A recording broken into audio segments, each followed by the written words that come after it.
Welcome to Artificiality, where minds meet machines. We founded Artificiality to help people make sense of artificial intelligence.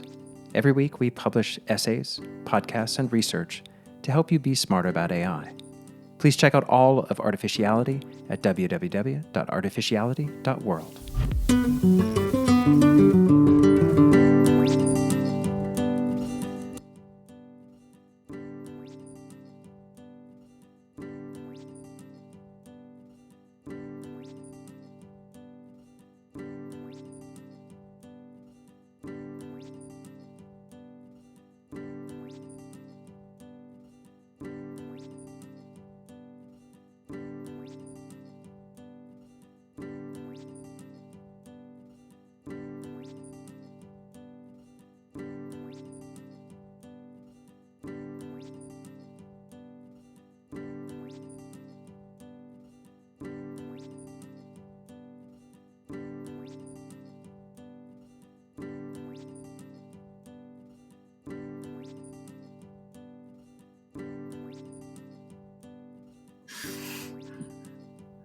Doug, thanks so much for joining us. We're really excited to talk to you today.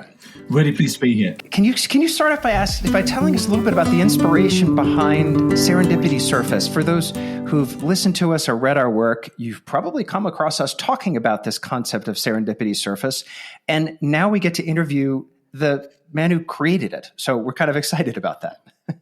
Well, hey, it's just a term for something which I've kind of noticed in my career to date. And actually, the funny thing is, the way that I came across your mention of it was serendipitous.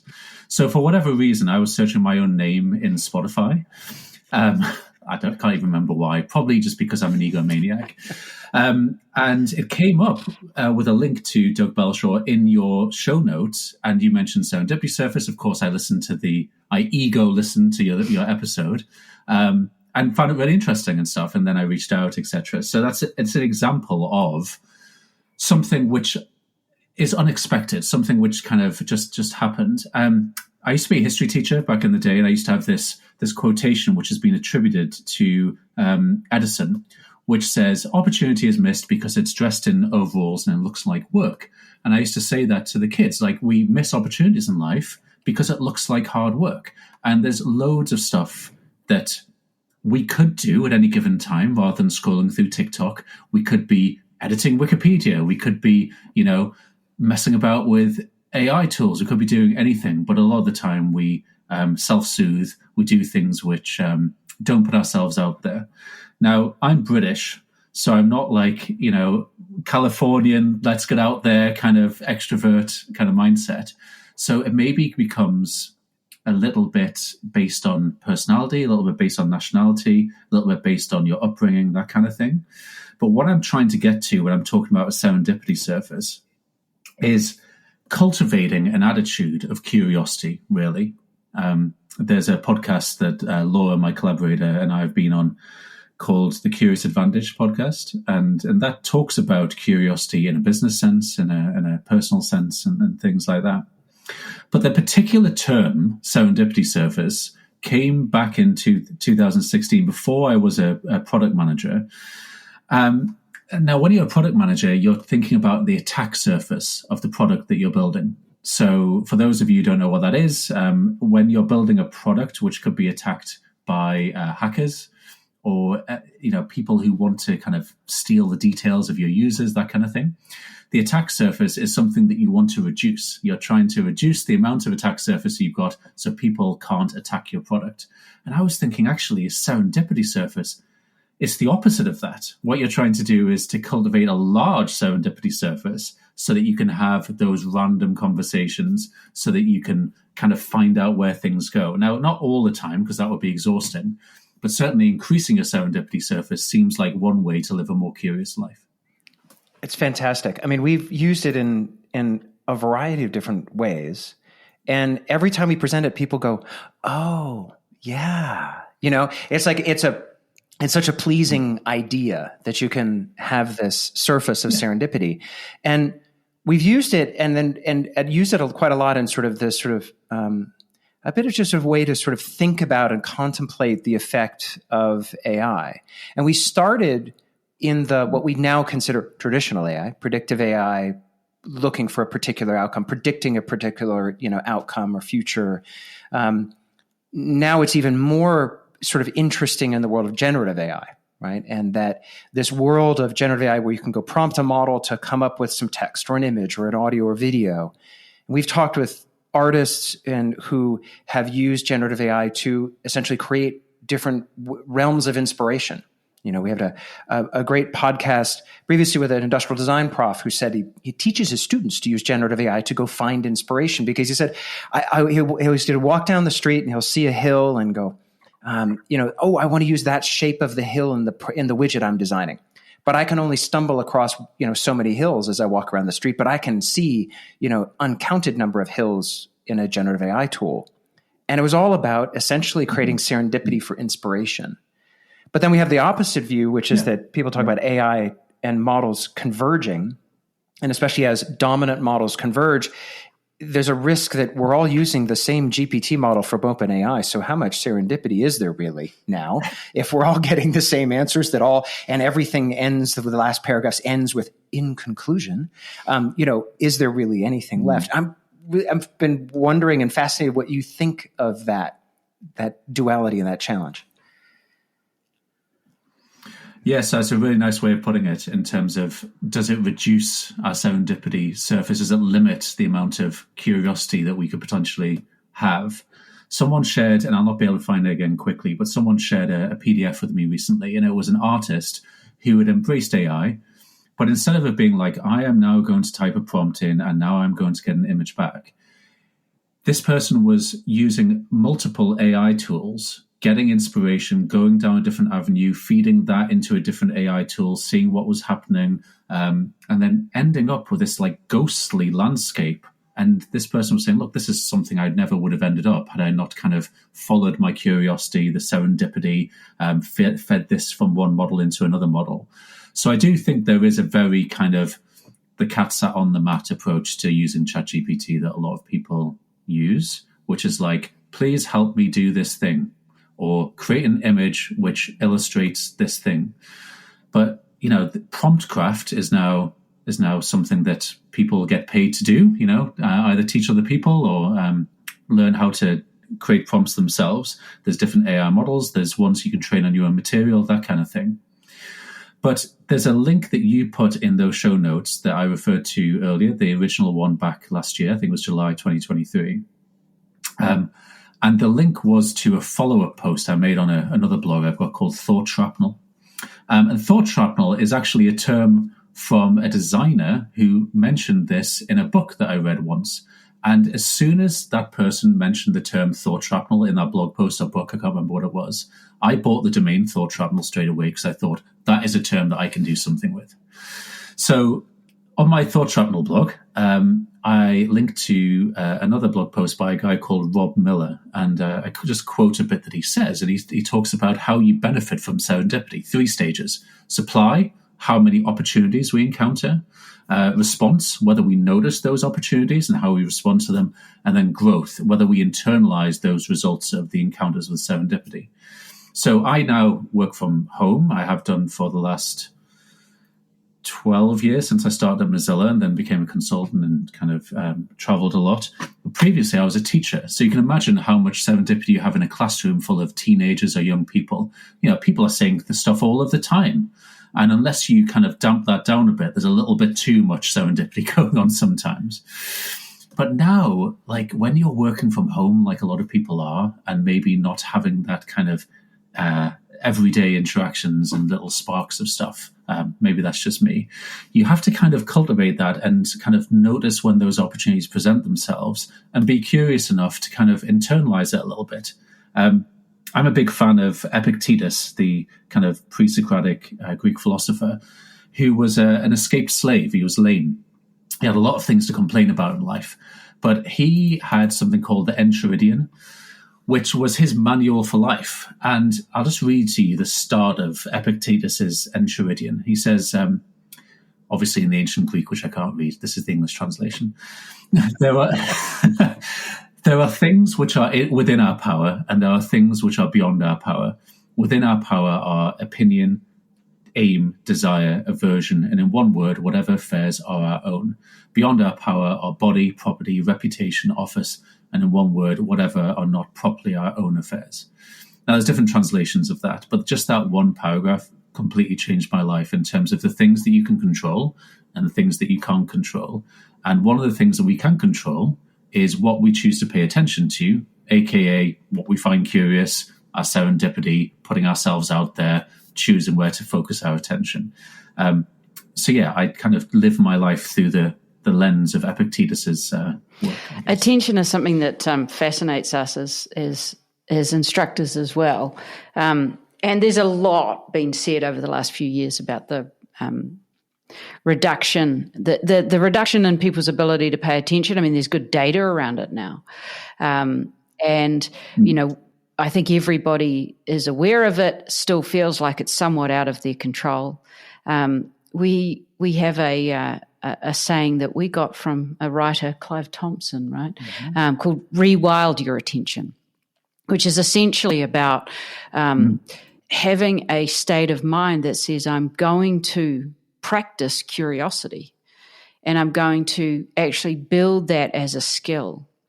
And when we talk to people about that, there's an instant sort of sense that needs to be offline. And, you know, there's definitely a good argument for having that bias to being offline because of the way that screens structure our attention.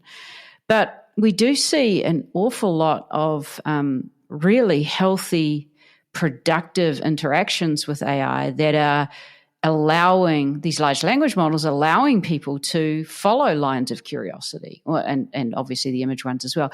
But that serendipity surface opens up with good and healthy use of these tools.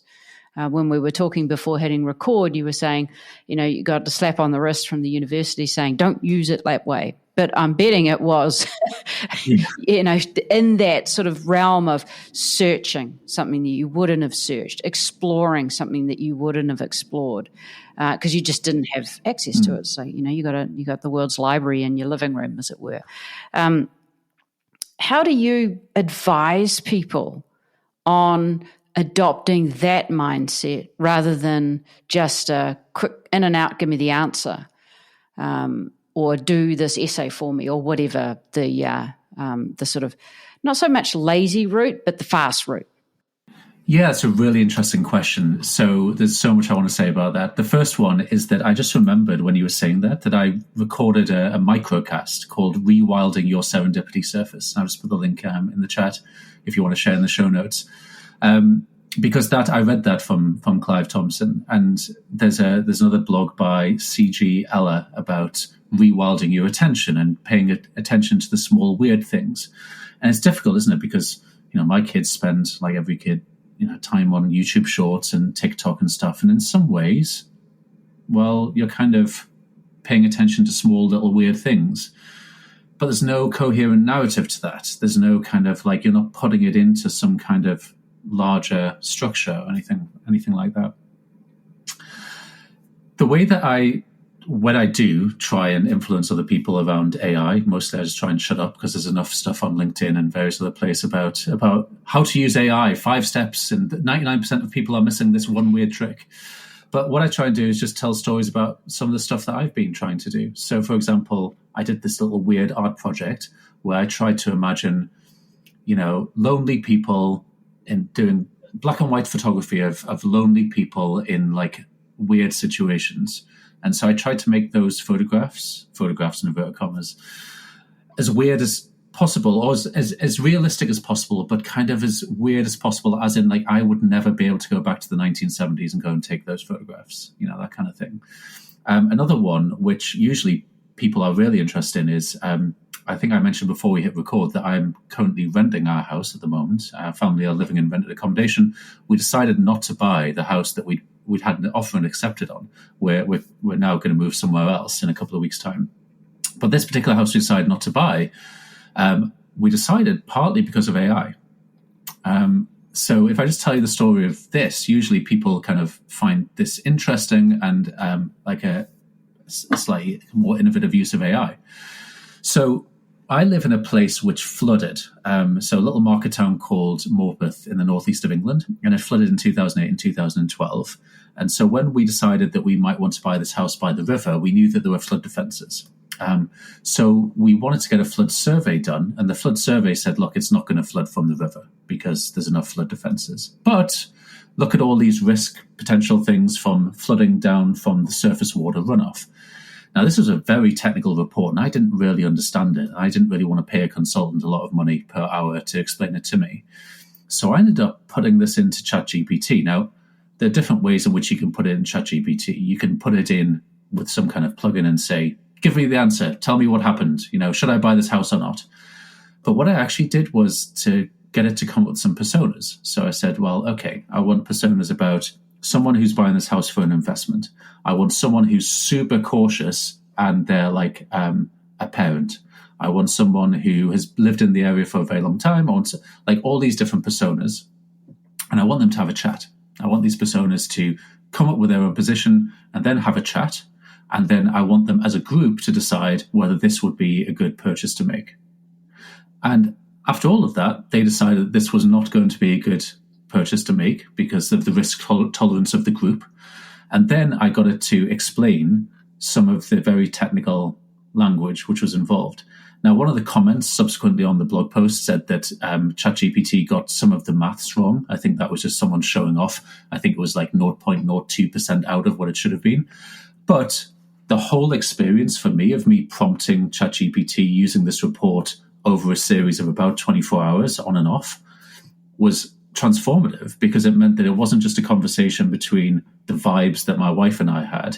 It was based on data, but also it allowed us to play with personas of people who maybe we couldn't speak to, or wouldn't be willing to speak to us just randomly about a house purchase. So for us, it was really, really useful. Yeah. There's a couple of things in that story. One is it's a great story because it brings in weather, which is my favourite subject other than AI, natural hazards, which is another favourite subject. But that's just the way I think. But no, one of the things that grabbed me is you spent time, 24 hours, you said. And that's a long time in AI. That's trillions of queries to ChatGPT or whatever. And I can, when we use Serendipity Surface with people, there's a bit of an aha moment. Yes, I like that idea, but I don't have time. But this has to be done fast. But I want to do it fast because I want to do other things.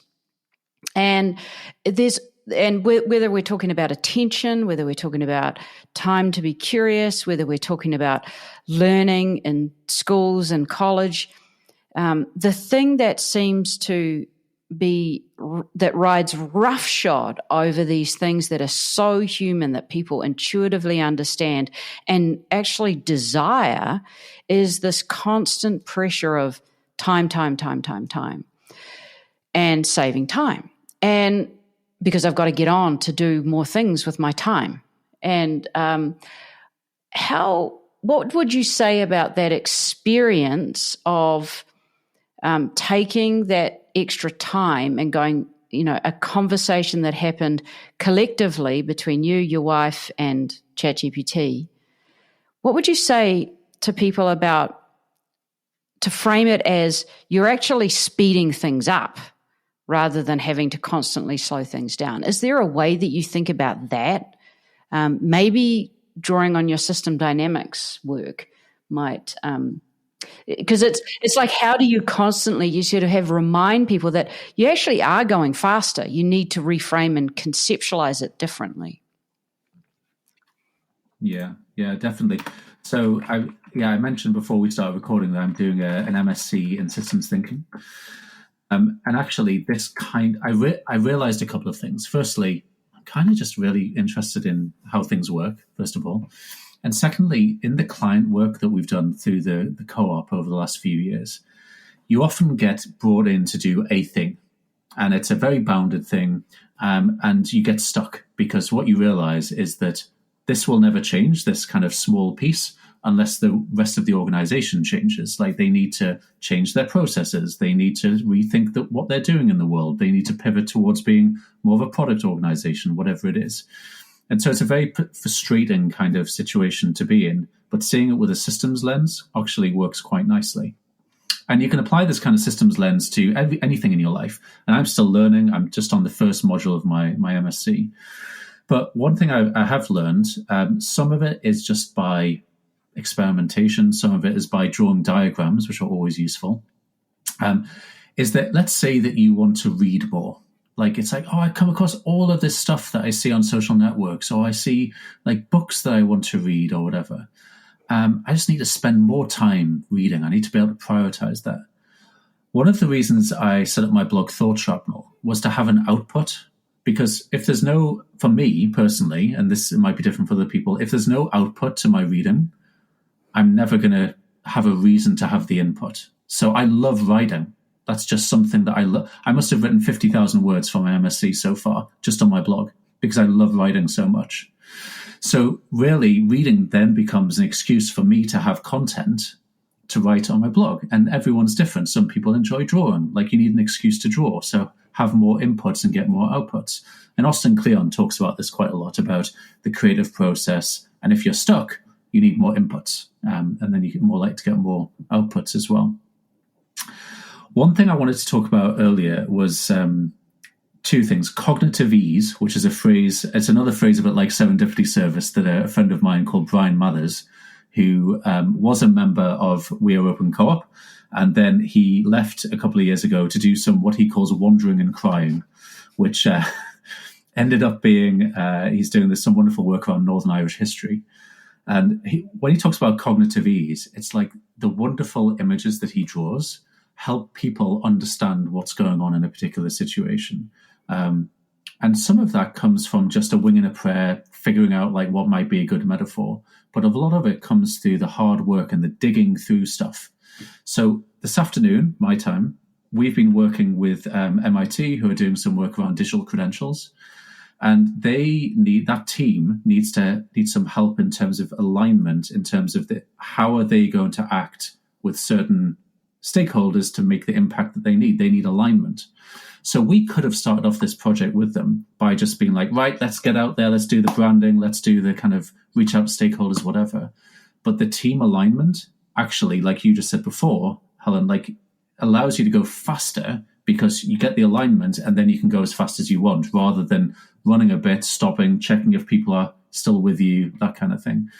So yeah, a lot of it is that. And then another thing I wanted to talk about earlier, but this is just an interesting conversation, was the use of AI when people are frustrated for whatever reason. So something which has always stuck with me ever since my daughter was about, say, 1.5, was I can remember vividly as it was bath time and she wanted to communicate something to me, but she couldn't find the words. Like, she didn't have the language to be able to say stuff. Like, this is why sometimes parents teach their kids simplified sign language, like Makaton, right?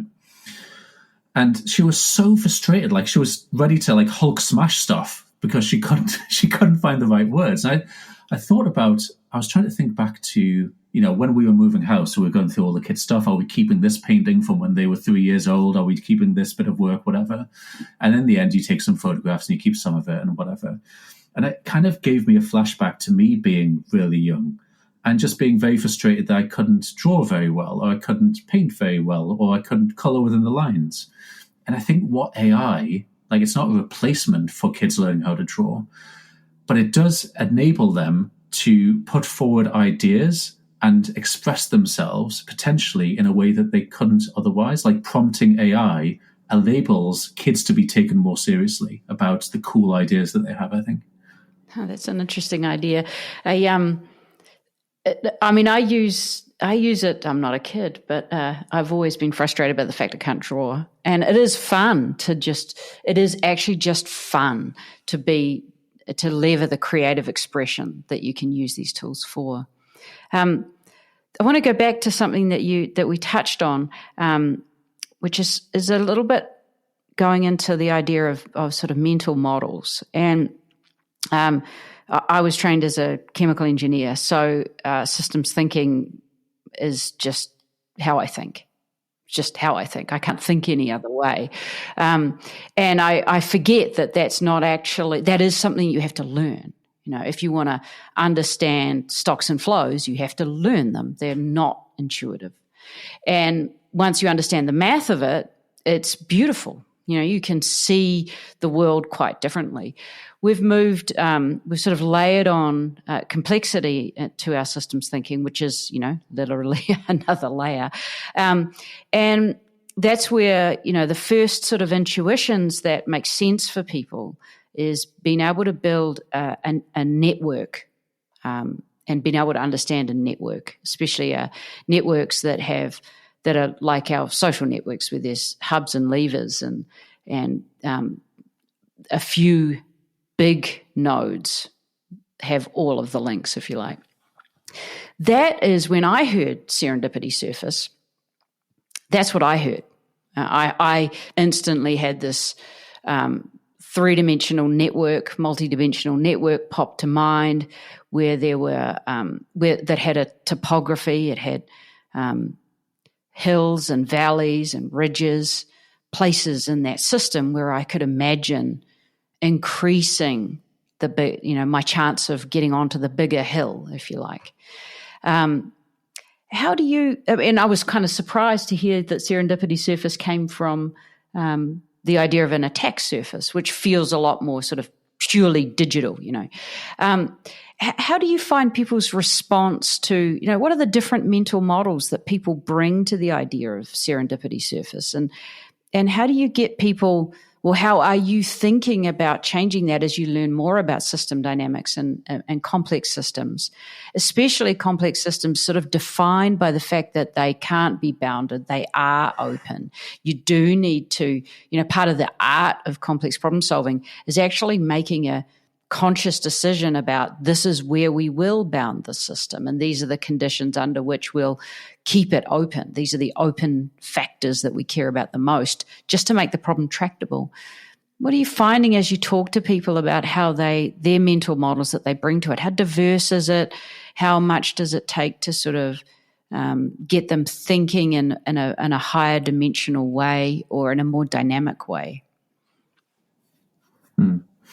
I have to say, serendipity surface isn't a phrase that I bandy around a lot usually. Like I'm much more likely to introduce it into a personal conversation than like a professional conversation.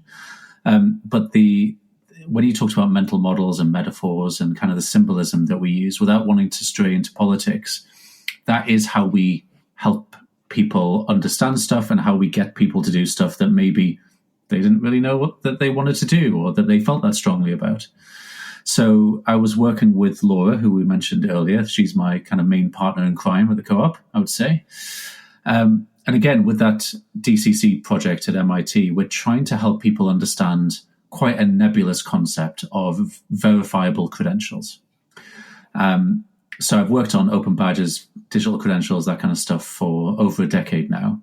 But verifiable credentials is particularly difficult because it's almost like trying to explain private and public key cryptography to people all over again, which is hard enough anyway. So we wrote a post about kind of nesting within like Russian dolls.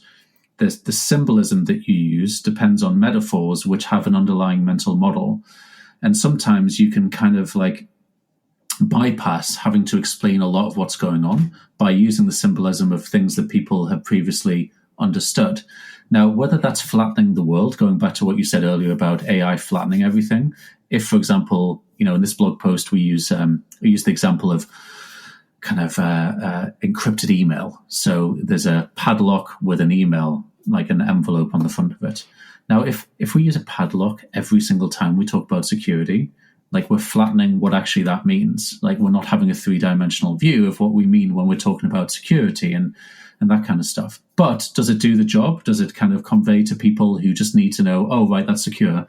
Yes, it does. So it's horses for courses in the sense of how deep do you want people to go? Like, are they happy with the symbolism? Are they willing to dig into the metaphors? And do they want to go into mental models? This is probably the time of the conversation that I should probably say that I've been unreasonably interested in ambiguity for the last quite a long time, as I'm sure you have. And I've actually got another blog called Ambiguities, about like strategic use of ambiguity. As part of again, this comes from curiosity, serendipity, surface and stuff. Let me tell you another story. So in the UK, we have a number of remaindered bookstores. So the kind of stores where they sell off books that they, haven't been able to sell through regular retailers. And it must have been about 2008. And I was absolutely stuck on my thesis, maybe 2009. And I wandered into this remaindered bookstore, and there were loads of this book called 7 Types of Ambiguity by William Empson. Now, William Empson was an English guy who basically got exiled to China because he was gay, and being gay in England at the time was like not the thing to do. So he spent a lot of time being kind of exiled teaching in China, and he wrote this amazing work on literature and types of ambiguity in literature. And this was fascinating to me. And so much so that I ended up using ambiguity as part of the core of my thesis, like how to understand what was going on with digital literacy through the lens of ambiguity. And so I came up with this continuum of ambiguity, which I can go into if you want. But basically, on the one hand, we've got generative ambiguity, which is when you say something like, you say something to someone else and it makes sense to you, maybe because of your background, or Helen, you were just talking about systems dynamics there, and like we share something there a little bit in common, so it might make a little bit of sense to me. If you talk to someone else, maybe it wouldn't make sense. But generative ambiguity is when you say something which makes sense to you, but other people don't really get, because they don't really get the connection between the things that you're talking about. Whereas on the other end of the spectrum, you get what Richard Rorty calls dead metaphors. So these are cliches, things which are massively overused, so they don't mean anything anymore. So, when someone says, oh, we're going to double down on something, like all the business jargon is basically dead metaphors. They don't mean anything anymore. And the sweet spot I found is what I would call productive ambiguity. So if generative ambiguity is something which just makes sense to you because of your experiences, creative ambiguity is maybe something which makes sense to people in your sector who have had similar experiences to you. But productive ambiguity is something which you can put out there. People can kind of put their own stamp on and kind of understand in their own way. But there's a core to it which is common to everyone's understanding. So this is what you're looking at when you do a political campaign, or you're trying to convince someone of something else. They can take this idea, apply it to their situation, and it kind of goes viral like wildfire and stuff. So productive ambiguity is the sweet spot that I'm trying to aim at in my life. And everything else kind of gets put into that, like serendipity, surface, and cognitive ease and everything else, AI. But am I right in thinking it feels like in productive ambiguity, there's still an invitation to the audience, whether that's one person or many people, to take some sort of creative journey to come to an understanding of it, right? It's not so ambiguous that they don't get it. Like, I don't understand what you're talking about, but there's still some invitation that people actually need to engage to get there, like to understand. That's right. Yeah. So, you can't control what other people think about a thing. So, for example, I think the classic example would be like a mother. If I think about my mother, lovely and warm and generous and kind and nurturing, not everyone's mother's like that. So if I use mother as an example, it's not going to be understood the same way for the whole population. The way that I usually describe productive ambiguity is if you nailed a bit of wood to the wall, it would have one fixed point, but it would be able to rotate 360 degrees around that. So you've got, you could apply it to almost anything, but there's something fixed in the middle. So it means something in practice, And the way that this ambiguity is generated is because when we talk and live in the world of language, we denote stuff. So we say, home, for example, or house. We say like that is a house over there, but also it connotes something as well. So for me, if I point to that house, it's my home, and there's an ambiguity in the middle of that, because for me it means something which might not mean something for other people, that kind of thing. So at the overlap of something which denotes something else and something which connotes something else, you get this whole realm of ambiguity. And if you can dig into that and not think that ambiguity is necessarily something to be avoided, then you get this really rich, creative, serendipitous kind of experience. in the same way that you don't get it if something's just vague. If something's vague, then it's just unspecified and not very useful. And I think sometimes in our cultures, in Western culture, we tend to say that something is vague and ambiguous in the same way, when actually ambiguity and something being vague is quite different. I'm actually really liking this. Now you've given us yet another thing to think about and another phrase to use. Because what I'm attracted to is I'm attracted to this. What I find is the best sort of communications that we come up with, the best product slogans that I've experienced in the past have all been something that has some ambiguity to it, because it allows the audience to then apply it to their own world, right? So it is ambiguous enough that they're like, oh, I know what that is to me. I know what 1,000 songs in a pocket could feel like to me, which would feel different to you, because, there's something there that feels, but it is productive. It's not so vague that you're like, I don't know what you're talking about. I'm lost. I'm not engaging. There's something in that productivity zone that you described that to me says, when we're giving a workshop and we're talking about something, it's something that invites people in, and then they find that connection. They have that aha moment, but their aha moment might be different for each of them, because we're dealing with something that has some level of ambiguity to it. But I love that invitation to aha. Yeah, and if you go a little bit further, so my thesis supervisor, I was writing a doctoral thesis on the concept of digital literacy, and my thesis supervisor introduced me to the word zeugma, so Zeugma, which is an ancient Greek word which means yoking together. And he was saying, well, look, digital literacy is a zeugma. Like, is the emphasis on digital, or is the emphasis on literacy? Is it digital literacy, or is it digital literacy, which is it's an emphasis which is important to different kinds of people. So if you're a literacy educator, you're interested in the literacy element of that, and this is like a modifier, digital, to the world of literacy. If you're interested in the internet and that kind of stuff, then you're interested in the digital world, and you're interested in, literate practices in my world that I'm now inhabiting. And you can see that for the work that I'm doing now, verifiable credentials. Is it on verifiable? Is it on credentials? Is it on open badges? Is it like anything where you've yoked together two things to, it's interesting investigating which word the emphasis is or should be on.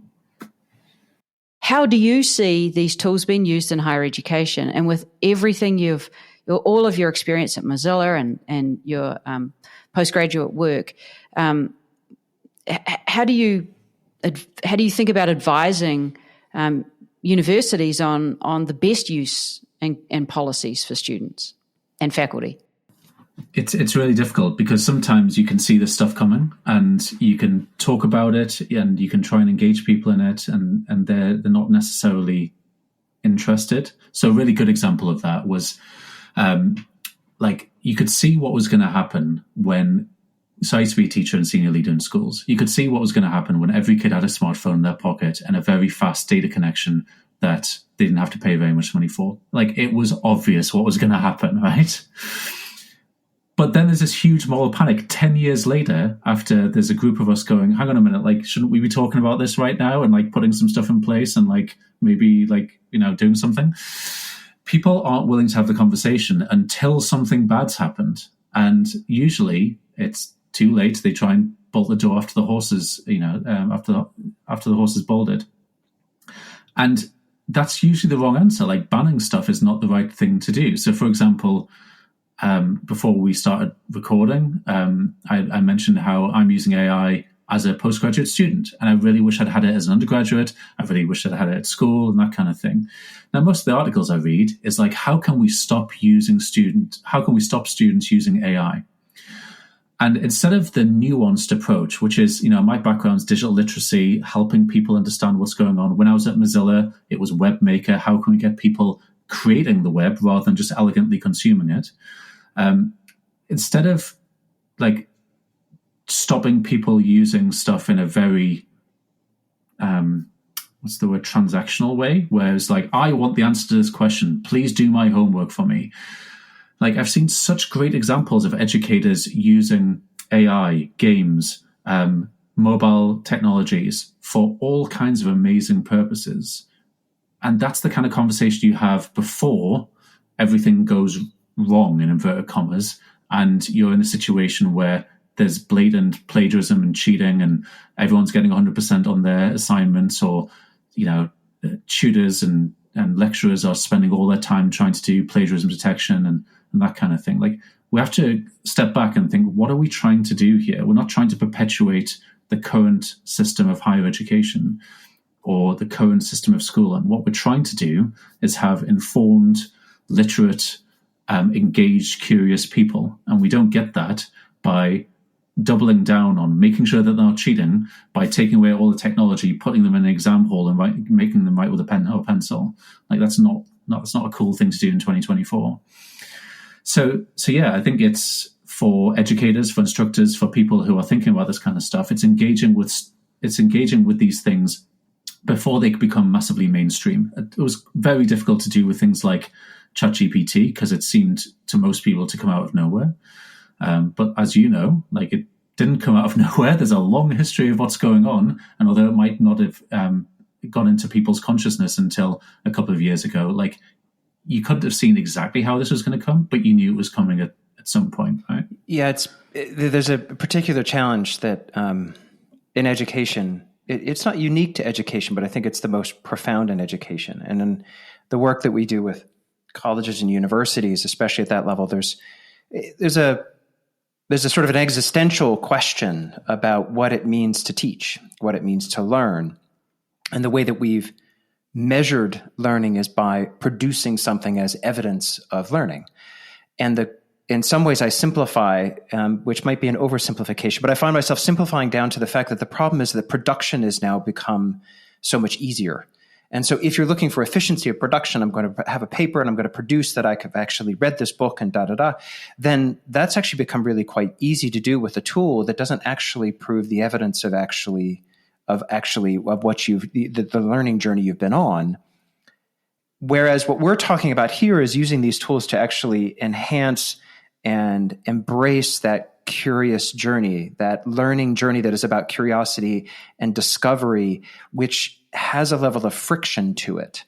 And so there's this problem that these tools are being marketed as things that are so efficient, right? In the corporate world, we're going to be able to get so much more done, 26 to 73% improvement of efficiency and because everybody's driving to have, increase earnings with fewer people.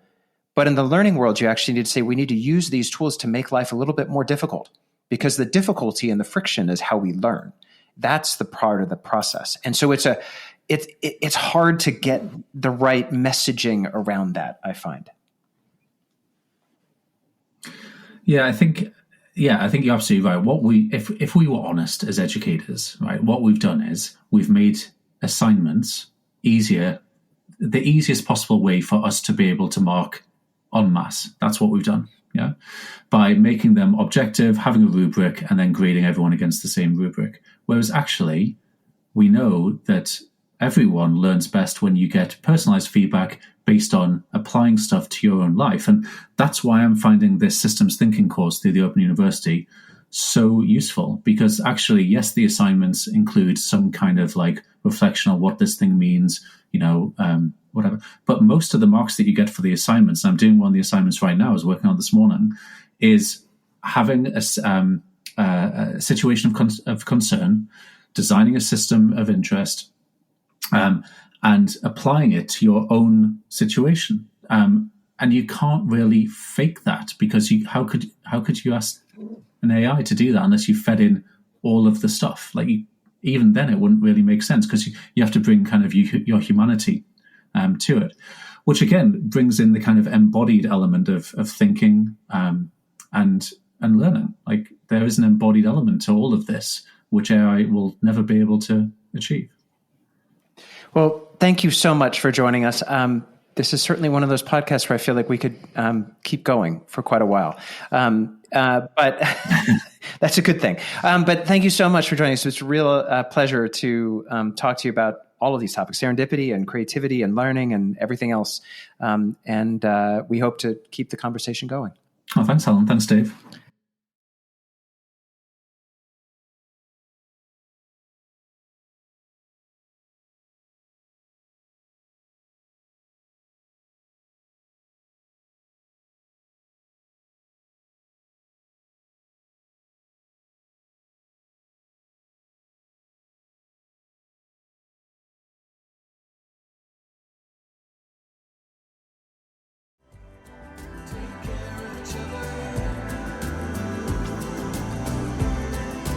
Building solid state.